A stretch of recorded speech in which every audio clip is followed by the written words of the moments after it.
Chili cheese fries, Pringles. Yes, this is where we're trying to taste 30 to 40 different flavors of Pringles in 30 days or less. This is every single flavor of Pringles that has been available in the United States in the last 6 months and some from Asia, just for good measure. Now, right here, chili cheese fries, when I saw these on the shelf, the very first thing I thought is that these are going to taste like Fritos chili cheese. Now, looking closely at the image on the Pringles package here, um, to me at the top that looks like a chili cheese dog on a bun. I'm not really so sure what that is. And then below that we have a Pringles hyperbolic paraboloid, or a saddle-shaped dehydrated potato crisp. And below that, it looks like a little bit of a splash of queso or melted cheese. And then finally, at the bottom, is a serving or an image of a serving of chili cheese French fries. Now, these things right here, it doesn't say limited edition on it, but it doesn't seem as if they are available anymore. And they are rising in prices. If you take a look at Walmart here, this listing is a bit confusing. I don't even know what you would get if you bought this. It says $16, and the description says a package of four, but then the quantity says 16. So add to that the $5 shipping. For $21, what would you get? A package of four or a package of 16? I have no idea. Would you get 4 packs of 16? Who knows? And then, of course, people are even cashing in on eBay. If you want to send $12 off to Las Vegas, they have a can of these that they claim was made in Belgium. So looks a little bit different there. I guess they use the U in the word flavor in Belgium in the same way as Great Britain and Canada. All right, let's take a look at the ingredients real quick. We're not going to go through all of them. Uh, let's take a look for something that might indicate why these would taste the way they do. I don't see anything other than the fact that the flavors would probably just fall under the category of natural and artificial flavor, which means nothing. Now, looking at the can for the sodiums. Oh, this is a high one. It seems like the average sodium on a can of Pringles is about 180 milligrams. And on this one here, you can see it's 240. My goodness.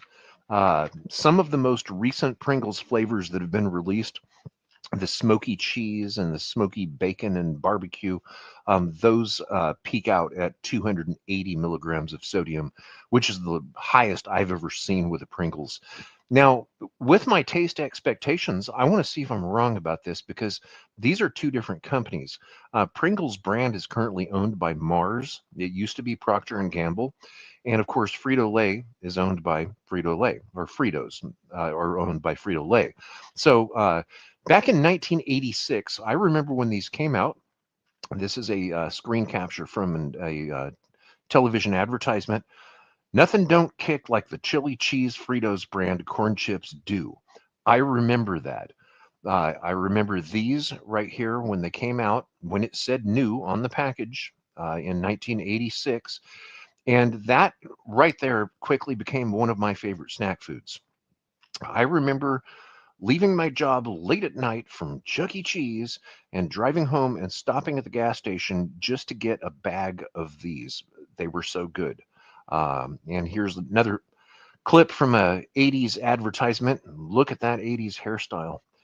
So back in 1952, there was a recipe that was published in a newspaper down there in Texas for Frito Pie, which would use Fritos as a base, and you would just basically just put chili and cheese and anything else on top of it that you wanted to. And these right here are chili cheese fries, completely different from Frito pie, but similar because Fritos are based on corn. And of course, the chili cheese fries are based on potatoes, where the base ingredient of Pringles is dehydrated potatoes. Now, that's kind of a fancy look. It's basically French fries with chili and cheese on the top, which I think may be a very close relative to Canadian poutine. I'm wondering which one was first. I think that chili cheese fries uh, is pretty much the Texas version of Canadian poutine. On this picture here, this is someone just baking them in the oven with chili and cheese on top, and of course some diced green onions. And you can get all fancy with your chili cheese fries. I see some diced green onions on here, some thin sliced cherry tomatoes, red and yellow variants, and a couple of really small diced white onions. Now, if I were making these at home, I would actually add some fresh sliced and de-seeded and de-ribbed serrano peppers just to make them exciting. All right, so let's see what these taste like. This is the largest amount of Pringles I have in such a short period that I've ever eaten in my life. And no, I'm not going to do it again. This is a one-time thing right here. Okay, wow, this almost made me sneeze because this has some rather powerful spice to it. This is promising because this really smells good. This smells like my kitchen when I'm slow cooking chili. All right, so here's what's in the can. Basically a big old stack of hyperbolic paraboloids made out of dehydrated potatoes, and it looks like they're all intact. Okay, so it's promising on the nose. I'm just basically getting chili, as in chili like you'd make at home. Good, heartwarming soul food. Let's see what they taste like.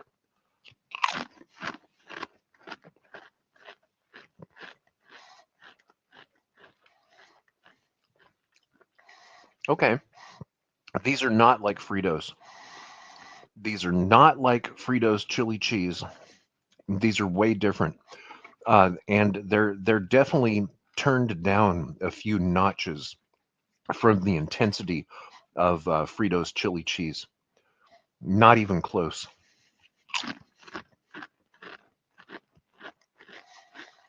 They're very salty. This reminds me of when I put too much salt in my chili, and that's something that you cannot fix with food, unfortunately, is too much salt, unless it's margarita.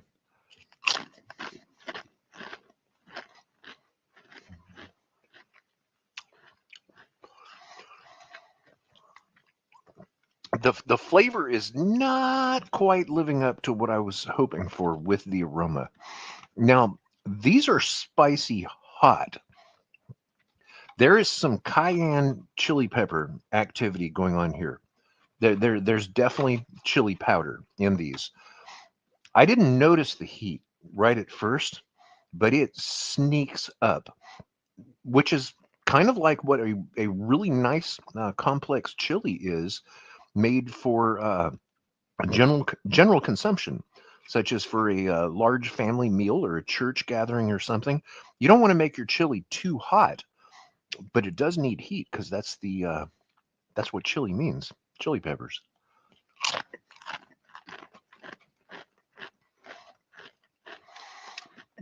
Unfortunately, the cheese is coming through as a little bit artificial with these, and to me, they're too salty. They do have a complexity to them, so I'm torn between rating these a 6 or a 7. I think I'll just be kind and just go with a 7 on these. I like the heat level. I like the way that this is building. It's starting to burn my tongue in a nice, pleasant way, and I'm happy with these. If I saw these in the grocery store again, if they ever come back, I wouldn't pay like $20 or $30 for these on eBay. But if I saw them in the grocery store again, I would not hesitate to buy them again. If there was only a few flavors available, plain, sour cream and onion, or chili cheese fries, yeah, I'd go for the chili cheese fries. They do not remind me of Canadian poutine. Canadian poutine is something that I have made myself. It's basically a brown gravy made with both beef and chicken stock and cheese curds on top of your French fries. I tried some in Vancouver, Canada last summer and absolutely loved it. So I started making Canadian poutine at home occasionally. And this these don't remind me of Canadian poutine, even though the ingredients look similar. There's a big difference between brown gravy and chili, and of course, in this case, being Southwest from down there in Texas, and being Tex-Mex with cheddar cheese instead of Mexican white cheese, it's a different animal. So I'm happy with them. If you enjoy videos like this, be sure to subscribe, whichever channel you're watching it on, and enjoy your Pringles. Till next time, peace out from San Francisco.